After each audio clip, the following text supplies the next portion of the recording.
Hey everybody, 501 week number 2. So welcome. We are talking mostly TPAC this week. And so TPAC, what is it? I'm glad you asked.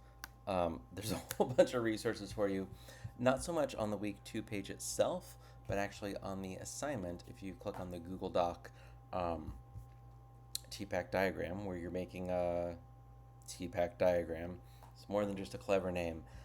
There are 7 links on that Google Doc. So you look at the week 2 content page, you're like, oh, there's nothing to watch. But then, if you waited till like Sunday night, you're like, all right, let's knock out this assignment. You're like, oh, I see 7 links. So pace yourself, open up that Google Doc, walking you through the assignment. That's where it is that explains the TPAC framework. I almost said TPAC framework. Let's call it that. How to use a Venn diagram using Google Tools. You're going to use Google Tools. I actually recommend Google Slides. I actually think Google Slides is the most powerful graphic design tool that Google has. Google Drawings, not so much, but Google Slides, you can do custom layout, so where it's 8.5 by 11 inches, and then have multi-layered stuff. I've done mail merge with student spreadsheet, like for the hour of code, or everyone can code. Everyone can create, the week of computer science education week in December. I've actually taken a slide deck, made a template with that, and then mail merge student names when we've had like various stations where they can do like a paper coding activity like hourofcode.com, coding little flying drones, and they sign up for a thing and then we make tickets. But I wanted it to be more visual than you could get with a Google Doc. So with Google Slides, using Autocrat is actually the mail merge tool I use. It's not mail, but the merge tool with Google Sheets plus Google Slides. Google Slides is good stuff, and I could print that out to 8.5 by 11. It doesn't have to just be the normal screen ratios.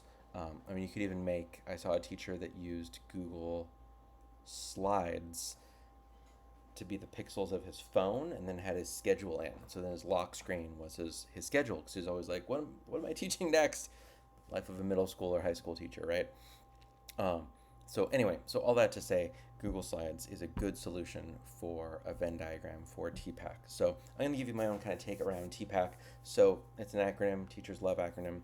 It's technology, pedagogy, and content knowledge.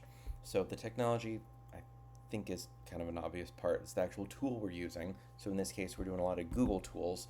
The P is the pedagogy, so how we actually teach it, what we do and don't say, what we do and don't do, what students do and don't say, what students do and don't do, and how we do all of those things, the teaching of it. And then the content knowledge is actually the stuff we want them to learn. And I think instead of just being like, oh yeah, I know I integrate technology in interesting ways, it actually gives you a really useful framework for how to think about integrating these tools. So we're like, oh, Google Slides, all right, whatever. Like I can make slides. Obviously, um, that's like the pedagogy angle. Like at first glance, is make slides. The content knowledge around prohibition time, because that's what I'm teaching. Done. Like we hit all 3 of those. I don't have 3 hands.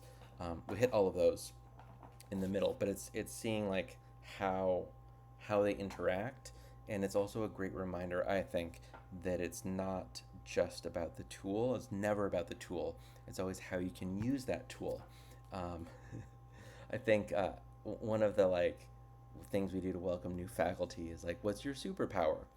Um, what's like a magical thing about yourself? And so my answer I give now is that I basically can TPAC things. I see a new tool and be like, oh my gosh, I see that piece of technology that's not made for education, and I can see exactly how I would teach that, how I would give a presentation about it, how I talk with my grad students about it, how I talk with teachers at my school about it. Like, I immediately see how we can integrate technology through like pedagogically sound and progressive ways. And then you just have to figure out like where that content knowledge is. What are you going to teach with the thing? Well, it depends on the thing. I think the thing's going to figure out like where it fits best. Um, but I went my first year at Hillbrook for like what's your superpower, and it was more like what's one thing, like if you could share like one thing that you'd love to like an amazing thing, what would you have? And like the way it was described to me, I'm not doing a great job explaining it now, but I said, I would love to have a tail. Oh, that would be so cool. You could like be like typing and then you're thirsty and then like your tail like gives you a sip. In this case, I could do a Venn diagram with my tail and my two hands. Like a legit like monkey tail would be amazing. Um, and then everybody else went around and they're like, I'm a really good listener. I'm really empathetic. And I was just like, that is not, I did not answer it the way I thought we would. And to be fair, the person facilitating it should have given us an example of what they were looking for. I do also wonder if that second person said, oh my gosh, I'd love to be able to like teleport, then if everybody would have done like superpowers. Um, yeah, because I was like, oh, I'm not going to do like pause time or, go back in time. Like that's too obvious, a superpower. But like a tail, oh, like that's a superpower. Um, and yeah, everybody else was like, I'm a kind person. So sweet. Moving on, you're looking at Unit 3 and 4 in the Google for Education Certified Educator Level 1, whatever all that is.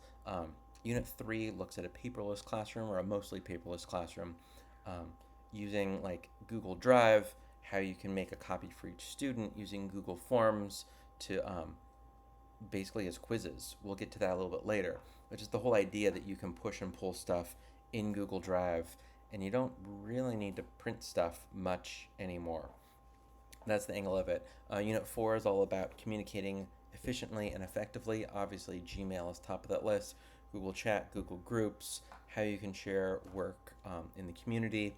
It's good stuff. A lot of it's really obvious and you can kind of go through kind of quickly, but a few of those things, even in the obvious parts, like using Gmail to communicate, like obviously. But there's a few nuggets in there you'll be like, oh, nice.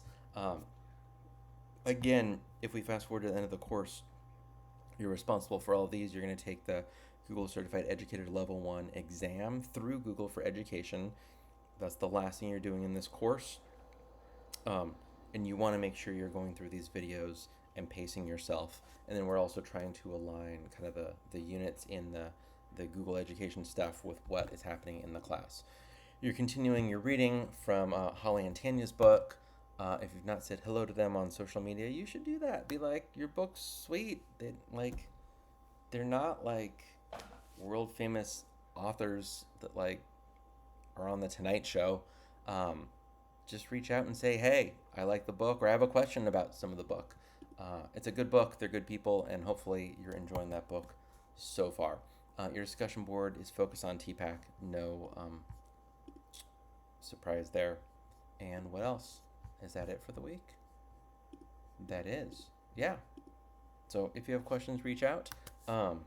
Otherwise, hopefully school has started for you. It started smoothly, or it is starting like now. So hang in there. For sure, keep up on those discussion board posts. And if you have any questions, reach out. And happy week 2.